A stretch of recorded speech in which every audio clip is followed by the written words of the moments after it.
परम शांति। सभी का स्वागत है, परम परम स्वागत है बापूजी के इस YouTube चैनल पर। मैं हूं अनंत और आज हम बात करने वाले हैं बिग बैंग थियरी क्या है, क्या वो सच है, क्या भारत के शास्त्रों में बताई हुई बात क्रिएशन की वो सत्य है, क्या ये ब्रह्मांड दो चीज़ों की टकराव से पैदा हुआ है, और क्या ये साइंस की थियरी सच है, क्या शास्त्र की थियरी सच है, वेद उपनिषद गीता का क्या दृष्टिकोण है, ये समझेंगे। और बने रहिए हमारे साथ क्योंकि पूरी समझ आपको तब मिलेगी जब आप पूरा वीडियो देखेंगे। तो आइए शुरू करते हैं। क्या बिग बैंग थियरी गलत है? सबसे बड़ी बात तो सृष्टि की उत्पत्ति में जैसे साइंस बोलते हैं कि बिग बैंग से हुई या फिर सनातन से हुई, सनातन शास्त्र में जो वर्णित है किस दिव्य प्रक्रिया से हुई, ये आज पूरा जानने वाले हैं। आधुनिक विज्ञान बिग बैंग थियरी को सृष्टि के आरंभ की सबसे बड़ी व्याख्या मानता है, लेकिन वेद उपनिषद और गीता एक अलग दृष्टिकोण प्रस्तुत करते हैं। तो हमारे शास्त्र जो है ये सच्चाई, शास्त्र की सच्चाई अलग है। बिग बैंग थियरी क्या कहती है, आइए साइंस की व्याख्या समझते हैं। विज्ञान मानता है कि ब्रह्मांड की उत्पत्ति लगभग 13.8 खरब वर्ष पहले हुई। तो ये बहुत बड़ी बात है कि ब्रह्मांड का एक टाइम वो बताती है साइंस, एक बिंदु जिसे सिंगुलैरिटी में अत्यधिक ऊर्जा और द्रव्य संकुचित था, जो अचानक फैल गया और इसका विस्तार आज भी जारी है। तो बिग बैंग मतलब टकराना, दो चीजें टकराना और वहां से हुई शुरुआत, ऐसा साइंस का मानना है। 13.8 अरब वर्ष पहले ये शुरुआत हुई। इस प्रसार के कारण ग्रह, तारे, गैलेक्सी और जीवन का निर्माण हुआ। लेकिन यहाँ पर कुछ ऐसे क्वेश्चन खड़े होते हैं कि बिग बैंग से पहले क्या था, इस विस्फोट को किसने और क्यों शुरू किया। ये ऑब्वियसली बात है, क्या ब्रह्मांड हमेशा से था या यह पहली बार बना। ये हमारे दिमाग में हमेशा आता है कि ये दो चीज़ें टकराई तो इससे ये किसने टकराई, और ये टकराने से पहले क्या समय शुरू नहीं हुआ था, और ये किसने टकराव का ऑर्डर दिया और क्यों टकराया, क्या अचानक ही टकरा गया, क्या उनके मन में आया दो चीज़ टकराना और उसके बाद ये शुरुआत हुई। तो क्या हमारा ब्रह्मांड पहले से था। विज्ञान स्वयं स्वीकार करता है कि यह थियरी अधूरी हो और इसमें कई अनसुलझे प्रश्न हैं।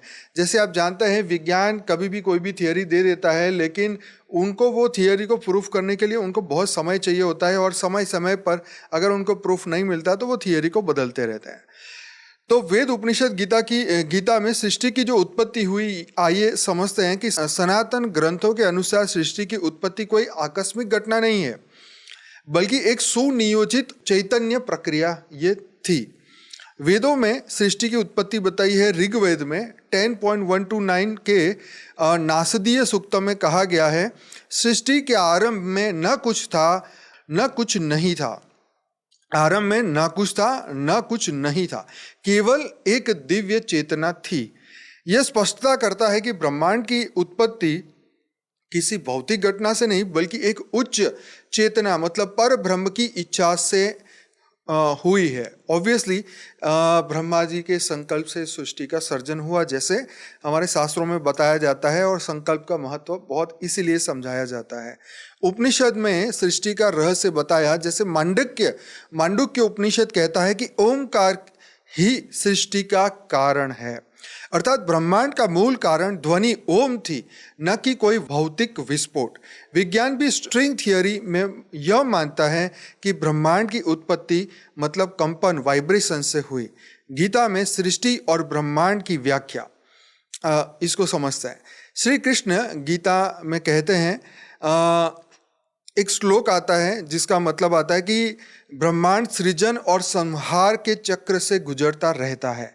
तो यहाँ पे भगवान बताते हैं कि सृजन और संहार एक चक्र है जो ये चलता रहता है, यानी बिग बैंग केवल एक बार नहीं बल्कि अनगिनत बार हुआ है और आगे भी होता रहेगा, अगर इसको सही समझते हैं तो आइए इसको समझते हैं कि बिग बैंग थियरी और सनातन दृष्टिकोण में क्या फ़र्क है।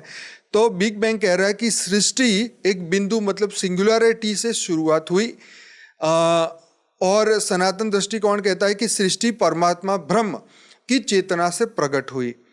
आगे आता है कि एक रैंडम घटना थी, ये एक अचानक होने वाली घटना थी, और शास्त्र में लिखा है कि एक दैवीय योजना और चेतना का परिणाम है ये सृष्टि। मतलब ये सर्जन। आगे है केवल भौतिक ऊर्जा से बनी, और सनातन में हमारे बताते हैं कि भौतिक प्लस चैतन्य ऊर्जा का मेल है ये पृथ्वी या ये सर्जन, मतलब भौतिक और चेतना। इस भौतिक चीज को, जैसे ये माउस है तो ये अपने आप नहीं चलता, राइट, इसके पीछे एक एनर्जी चलती है, राइट, इसके पीछे एक शक्ति चलती है जिसे हम चेतना कहते हैं। इस शरीर अपने आप नहीं चलता, इसके अंदर एक आत्मा है, इस जो चेतन तत्व है, ये चेतन जो है भौतिक शरीर को चलाता है। तो ये हमारी दृष्टिकोण है जिसे हम आत्मा बोलते हैं, लेकिन साइंस इस आत्मा को नहीं मानती, वो इसको कॉन्शियसनेस मतलब एक आर्टिफिशियली चेतना मानती है, क्योंकि उनके पास इसके क्रिएशन के बारे में भी कोई जवाब नहीं है।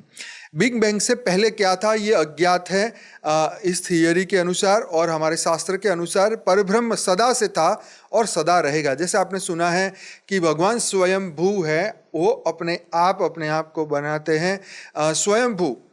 जैसे हमारे बापूजी बताते हैं कि भगवान जो शिव है, महाशिव ने शिव को रचा, तो महाशिव को किसने रचा? तो परम महाशिव ने महाशिव को रचा। तो फिर परम महाशिव को किसने रचा? तो बापूजी बताते हैं परम महाशिव ने परम महाशिव को रचना।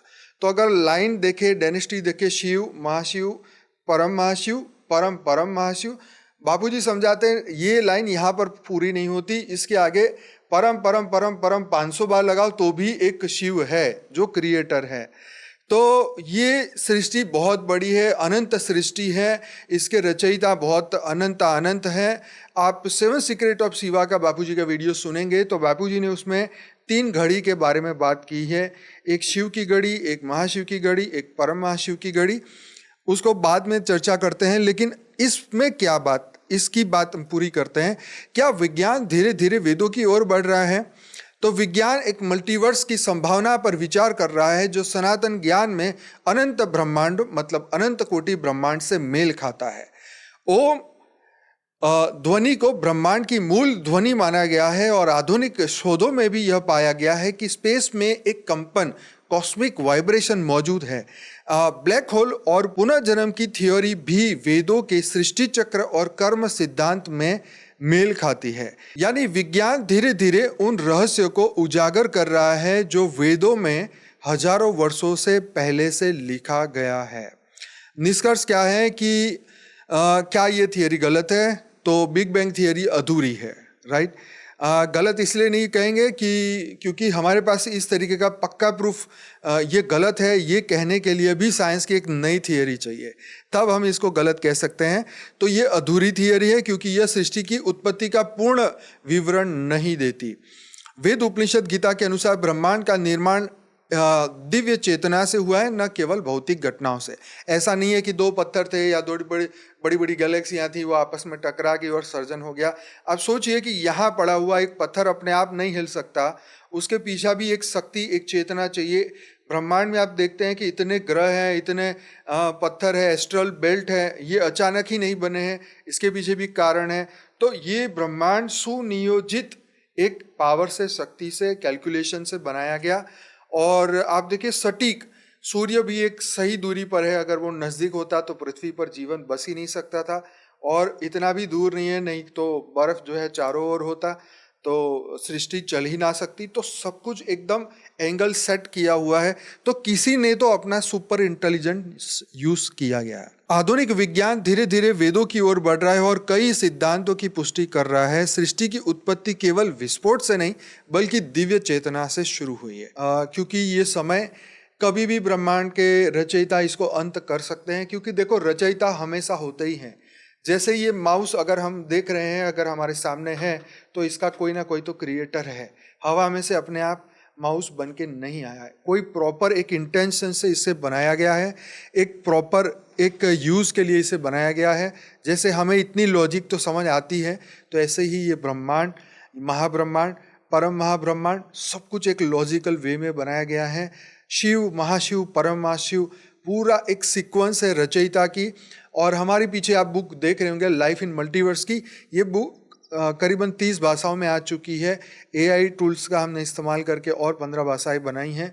तो हिंदी और इंग्लिश आप अभी डाउनलोड करिए, हमारी वेबसाइट में जाइए परमशांति.org और इसे पढ़िए, इसे समझिए कि ये अनंत ब्रह्मांडों में कहाँ हम रह रहे हैं, क्यों हम यहाँ फंस चुके हैं, क्यों यह मृत्युलोक बन चुका है, कैसे हम अमरलोक में जाएंगे, हमारी आत्मा कहाँ से बनी, क्यों ये चक्र में फंसती जा रही है, कैसे हम उलझते जा रहे हैं, कैसे हम अज्ञानता के इस चक्र में फंसते जा रहे हैं। तो ये सब जानना बहुत ज़रूरी है। नहीं तो जब तक हम सत्य को नहीं समझेंगे तब तक आत्मा की वो विशेष पावर को कभी जान नहीं पाएंगे। तो सत्य को मानना जानना बहुत आवश्यक है, क्योंकि सत्य ही कॉन्फिडेंस आत्मा में पैदा करता है। सत्य को जानना हर आत्मा का अधिकार है। तो इसीलिए असमंजस में नहीं रहना है, सत्य की ओर जाइए, आगे बढ़िए, वेद और शास्त्र पुराणों को पढ़िए, आत्मा की असीम शक्तियों को जागृत करिए। हमारे इस चैनल को सब्सक्राइब करिए। इसमें 1300 से ज़्यादा लाइव एपिसोड हमने लिए हैं। बापूजी के बहुत सारे वीडियोस है। फॉर द बिगिनर का प्लेलिस्ट है, अनस्पोकन ट्रूथ का प्लेलिस्ट है। अगर आप पूरा ज्ञान सुनना चाहते हैं तो हमारा 10 दिन का कोर्स है परम शांति मोटिवेशन एंड मेडिटेशन की चैनल पर। वहाँ पर डेली लाइव मेडिटेशन साक्षी के द्वारा कराया जाता है सुबह 5:30 से 6:30 बजे तक। तो आशा रखता हूँ आपको ये वीडियो अच्छा लगा होगा। अगर अच्छा लगा है तो लाइक करिए, शेयर करिए। तो ये ब्रह्मांड कोई टकराव से पैदा नहीं हुआ, कोई अचानक पैदा नहीं हुआ, एक प्रॉपर इंटेंशन से क्रिएशन किया गया था और ब्रह्म के समान हम आत्माएं थी। हम सबके अंदर वो अनंत सूर्यों की शक्ति पहले से मौजूद है। हम कोई 84 लाख योनि के जीव नहीं हैं, हम गधे बिल्ली कुत्ते वाली आत्माएं नहीं हैं। हम दिव्य आत्मा है, चैतन्य आत्मा है, परम आत्मा है। ये बापूजी हमें समझाते हैं। तो हम परम शांति शब्द को यूज़ करते हैं, जिसके अंदर परम शांति में परम आनंद है, परम प्रकाश है, और हमारी आत्मा की वो शांतिमय जो अवस्था है जिसे सत्य चित्त आनंद स्वरूप की अवस्था कहा गया है। तो परम शांति शब्द ही ऑलरेडी एक अथाह एनर्जी है। तो जरूर से इस अथाह एनर्जी को जानिए, मानिए, पहचानिए और विश्व में परम शांति फैले, ऐसी हम कामना करते हैं। आप भी हमारे साथ जुड़िए और परम शांति के इस मुहिम को आगे बढ़ाएं।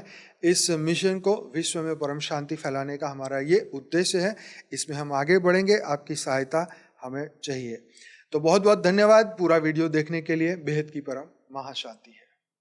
बेहद की परम शांति सोचो, बोलो परम शांति। Join us daily for our morning live meditation, Monday to Saturday, 5:30 to 6:30 a.m. Join us daily for live meditation, 10 p.m. to 11 p.m. on YouTube Live. Subscribe now. Website www.paramshanti.org. Email us anant@paramshanti.org. Like, share, subscribe. Join today. बेहद की परम